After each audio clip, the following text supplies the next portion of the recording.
नमस्कार दोस्तों, एस्कांत क्लासेज के यूट्यूब चैनल पर एक बार फिर आप सभी का स्वागत है।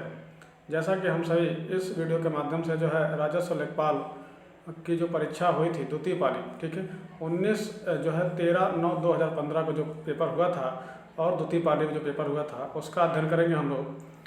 इसमें 100 क्वेश्चन होंगे, लेकिन जो है हम लोग आज 25 क्वेश्चन देखेंगे हिंदी का, केवल पार्ट हिंदी देखेंगे।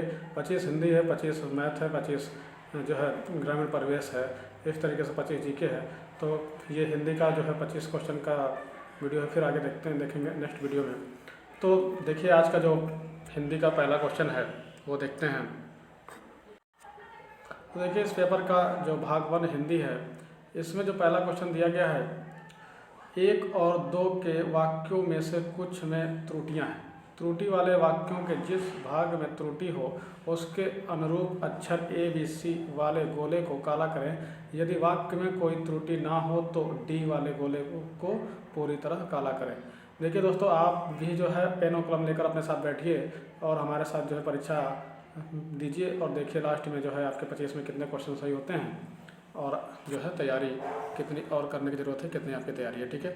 तो देखते हैं जो पहला क्वेश्चन है उसमें लिखा हुआ है, मुझे रेलगाड़ी में, तो आवलिक करके दिया हुआ है, यानी ये एक पार्ट हो गया, ठीक है, ए हो गया। तो मुझे रेलगाड़ी में यात्रा करना अच्छी लगती है, कोई त्रुटि नहीं। तो इसमें जो पार्ट आपको बताना है जो गलत है, ठीक है। तो आप इसमें आंसर बताएंगे अच्छी लगती है, ये गलत होगा। ऐसे कह सकते हैं आप, मुझे रेलगाड़ी में यात्रा करना अच्छा लगता है, होना चाहिए था, ठीक है। तो इस तरीके से जो पार्ट आपका गलत होगा वो C वाला गलत है, ठीक है। देखिए इसका डिस्क्रिप्शन इसमें दिया हुआ है। तो वाक्य में अच्छी लगती है, वे जो है इसके स्थान पर आप क्या लिखेंगे, अच्छा लगता है होना चाहिए, ठीक है, होना चाहिए। तो यहाँ स्पष्ट है कि आपका आंसर कौन सा होगा, C वाला होगा। अगला क्वेश्चन देखिए, अगला क्वेश्चन है, विद्यालय में जलपान को उत्तम प्रबंध, कोई त्रुटि नहीं। तो यहाँ पर देखिए बोलने में ही थोड़ा अजीब लग रहा है। विद्यालय में जलपान को नहीं होना चाहिए, क्या होगा, जलपान में विद्यालय का उत्तम प्रबंध है। तो यहाँ पे जलपान को यानी किस ऑप्शन में है, जलपान को B वाले ऑप्शन में है। तो यहाँ पे ऑप्शन आपका सही होगा क्वेश्चन नंबर 2 का B, ठीक है। देखिए B दिया हुआ है और डिस्क्रिप्शन में भी वही बात कही गई है कि जो है विकल्प B में प्रस्तुत जो है वाक्य अंश जलपान को त्रुटिपूर्ण है, ठीक है। तो अतः जो है विद्यालय में जलपान का उत्तम प्रबंध है, शुद्ध वाक्य होगा। तो यहाँ पे जो है जलपान वाला गलत होगा, ठीक है। अब जो है अगला क्वेश्चन देखिए, क्वेश्चन नंबर 3 जो है इसमें क्या कहा गया है, इसमें निम्नलिखित में से कौन सा शब्द तत्सम है।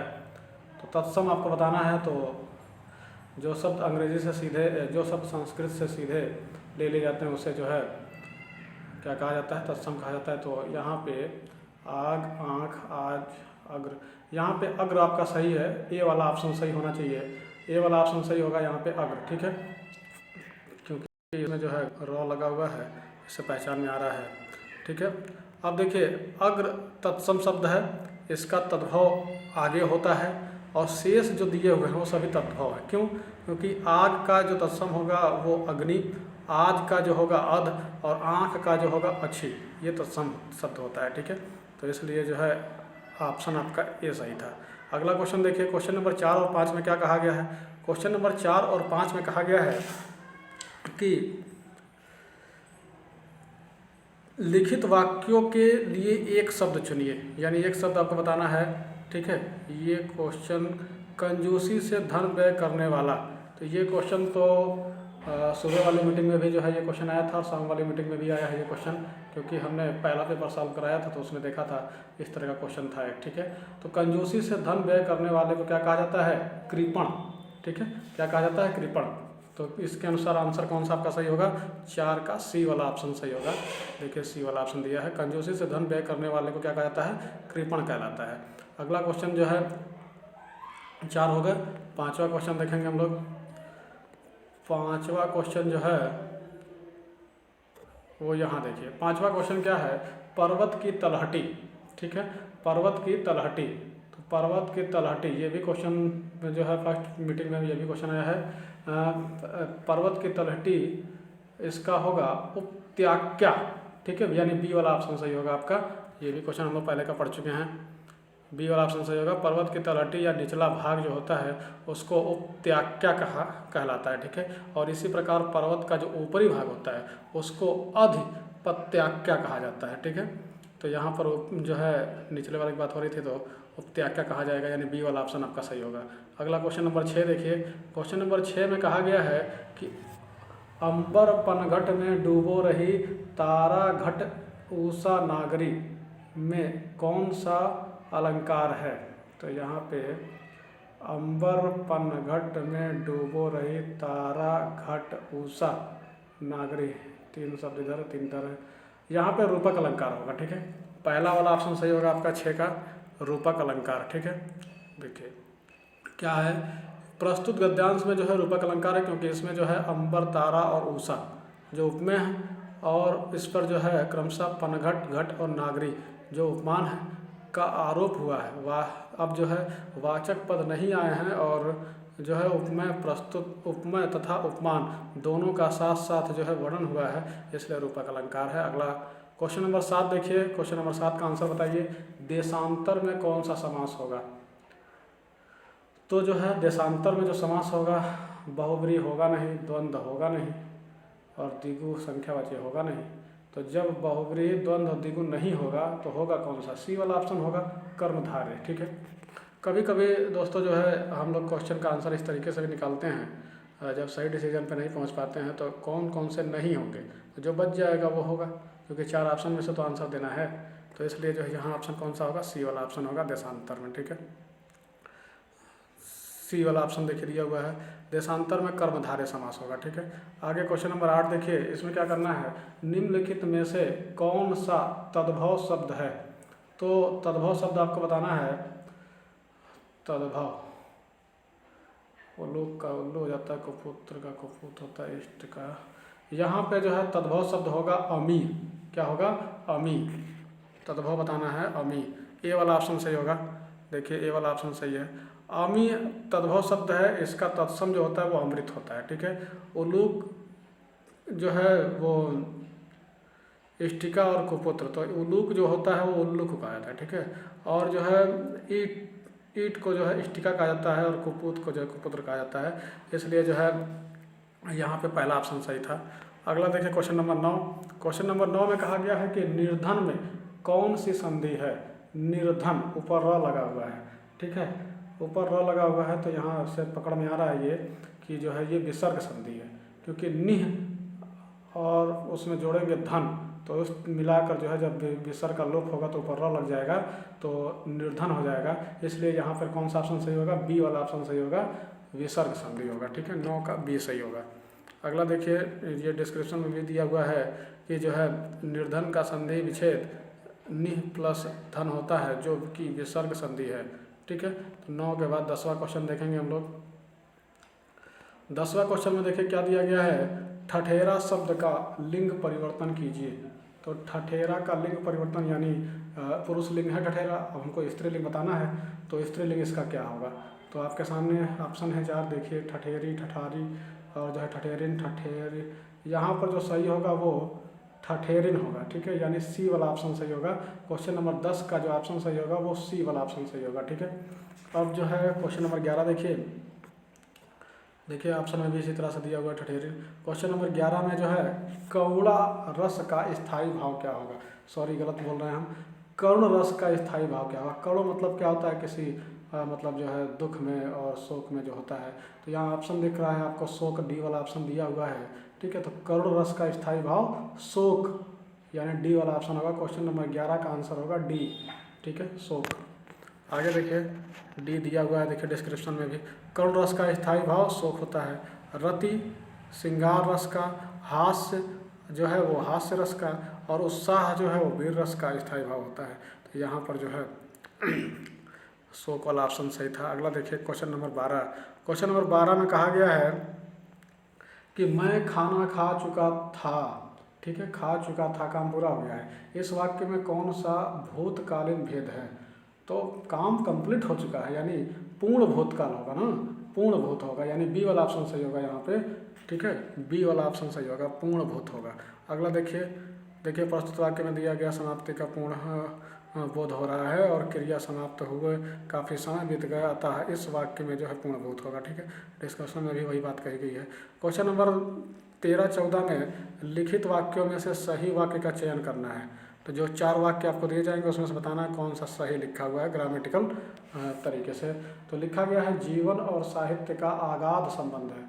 फिर जो है वही बी में कहा गया है घनिष्ठ संबंध है, सी में कहा गया है निकट संबंध है, डी में कहा गया है घोर संबंध है। तो देखिए जब 2 चीज़ें दी हुई हैं तो यहाँ पे जो है ऑप्शन सही होना चाहिए आपका बी वाला ऑप्शन सही होना चाहिए, जीवन और साहित्य का घनिष्ठ संबंध है, ये सही होगा। ठीक है, बोलने में भी जो है थोड़ा अजीब लगता है, अगर गलत होता है तो इससे पकड़ में आ जाता है, तो ये सही लग रहा है, सुनने में जो है सही लगता है। तो देखिए जीवन और साहित्य का घनिष्ठ संबंध है, ये बी वाला ऑप्शन सही होगा। ठीक है, देखिए डिस्क्रिप्शन में भी वही बात कही गई है, डी वाला ऑप्शन सही, बी वाला ऑप्शन सही होगा। ठीक है, आगे देखिए क्वेश्चन नंबर 14 में क्या कहा गया है। क्वेश्चन नंबर 14 में कहा गया है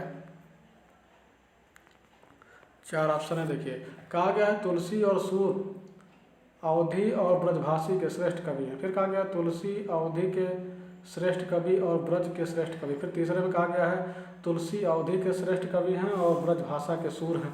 ठीक है, फिर अगला कहा गया है आपका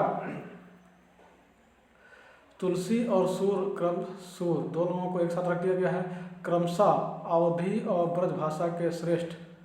हाँ, ये कुछ सही लग रहा है, यानी क्वेश्चन नंबर 14 का आंसर जो है वो डी वाला ही होना चाहिए। ठीक है, क्योंकि नाम एक जगह कर दिया है और उनकी भाषा एक जगह कर दिया गया क्रमशः लगा के, तो इस तरह से डी वाले हम लोग जो है अक्सर क्वेश्चन लिखा होता है तो आपने देखा होगा अनुपात वाला जो चैप्टर मैथ का होता है उसमें भी इसी तरह से क्रमशः करके दिया होता है। ठीक है, तो श्रेष्ठ कवि हैं, तो यहाँ पर डी वाला ऑप्शन सही होगा। ठीक है, विकल्प में जो है प्रस्तुत वाक्य शुद्ध है, क्योंकि यहाँ जो कवियों की भाषा का वर्णन हो रहा है इसलिए कवियों जो वर्णन हो रहा है, देखिए इसके बाद से जो कवियों के नाम के बाद में जो है क्रमशः प्रयोग करके उनके द्वारा प्रयुक्त भाषा का प्रयोग किया गया है, तो इस तरीके से जो है डी वाला ऑप्शन सही हुआ। अब अगला देखिए यहाँ पे जो आपका क्वेश्चन हो गया 14 हो गया, 15 नंबर क्वेश्चन देखिए 15 नंबर क्वेश्चन देखिए 15 नंबर क्वेश्चन में कहा गया है राजा, अच्छा फिर अंडरलाइन में लिखा हुआ है सेवक को कंबल देता है। तो कोई काम जो है राजा जो है और जो उसका सेवक है नौकर है उसको कंबल देने का काम हो रहा है। वाक्य में रेखांकित पद में कौन सा कारक है। सेवक को का की को जो है जब देखिए किसी चीज़ को किसी को दिया जाता है या प्रदान किया जाता है तो उसे हम लोग संप्रदान कारक कहते हैं। ठीक है, संप्रदान कारक कहते हैं। तो क्वेश्चन नंबर 15 का आंसर कौन सा होगा, सी। ठीक है, सी वाला ऑप्शन सही होगा आपका। देखिए सी दिया भी है, जब वाक्य में कर्ता किसी के लिए कुछ कार्य करे तो वहाँ संप्रदान कारक होगा।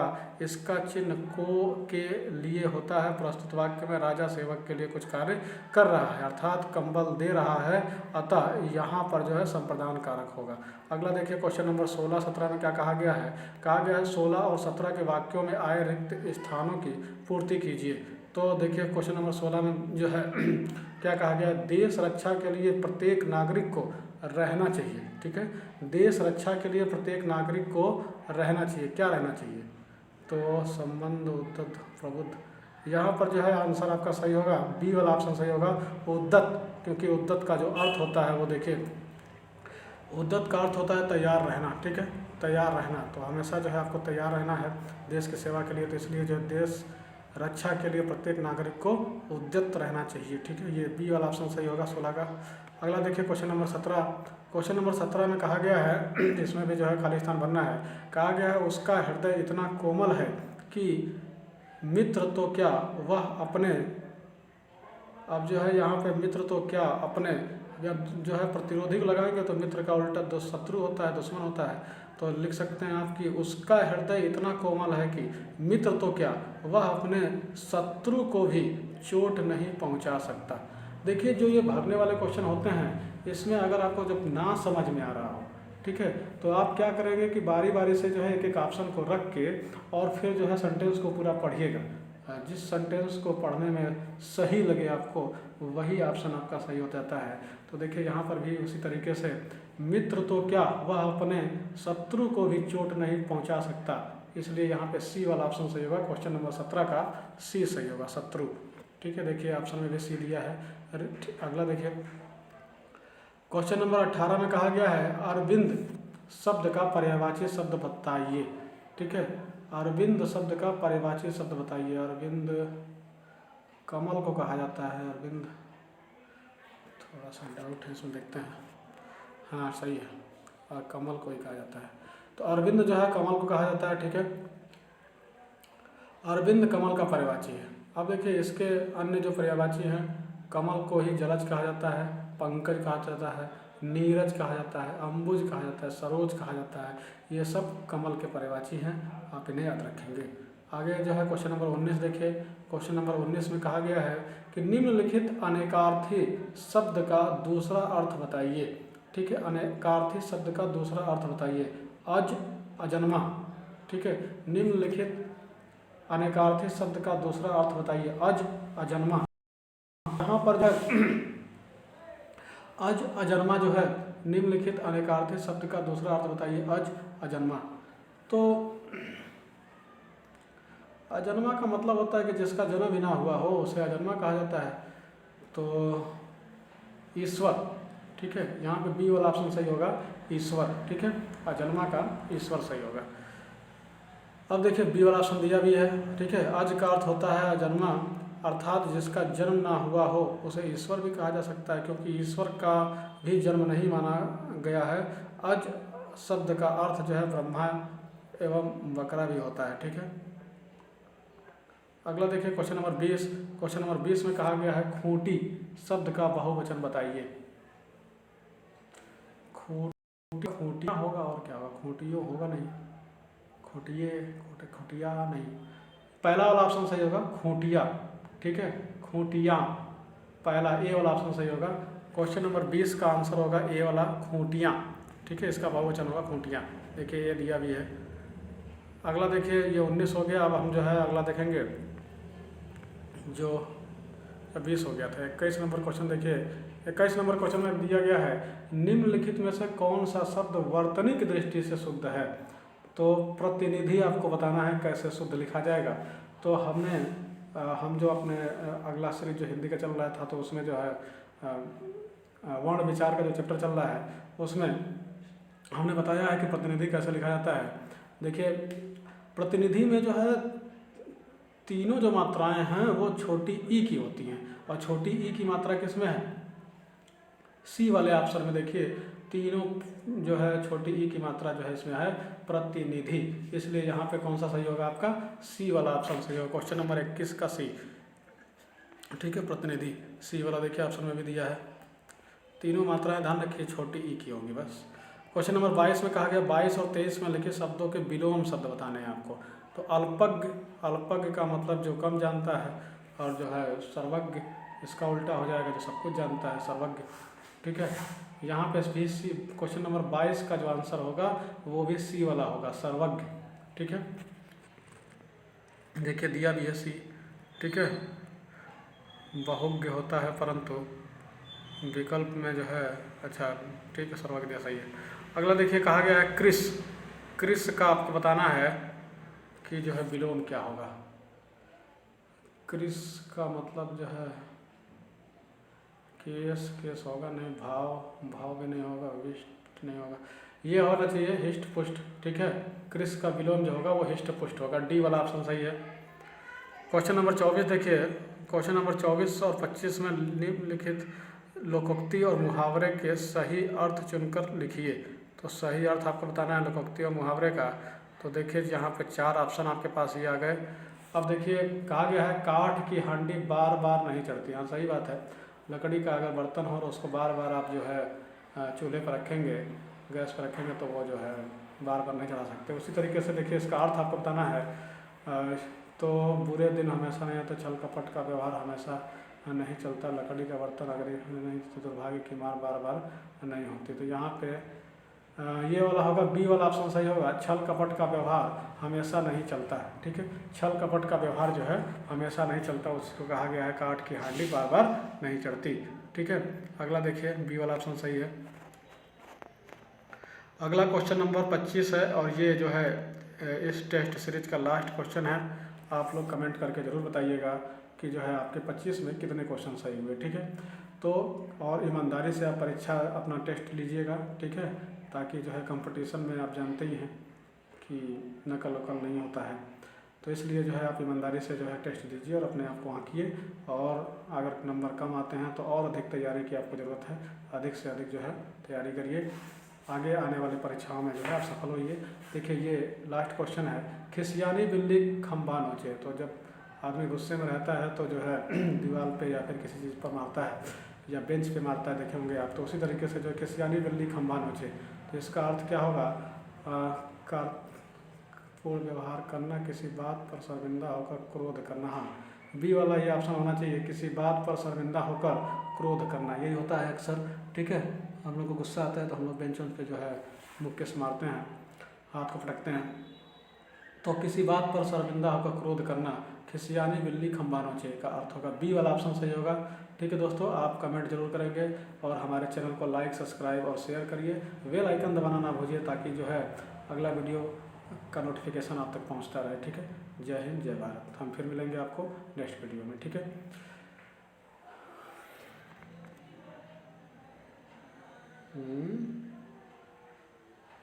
यहाँ गलत हो गया, खिसियानी बिल्ली खंबा नोचे तो अपनी शर्म छिपाने के लिए व्यर्थ झुझलाना। सी वाला ऑप्शन सही हो रहा है।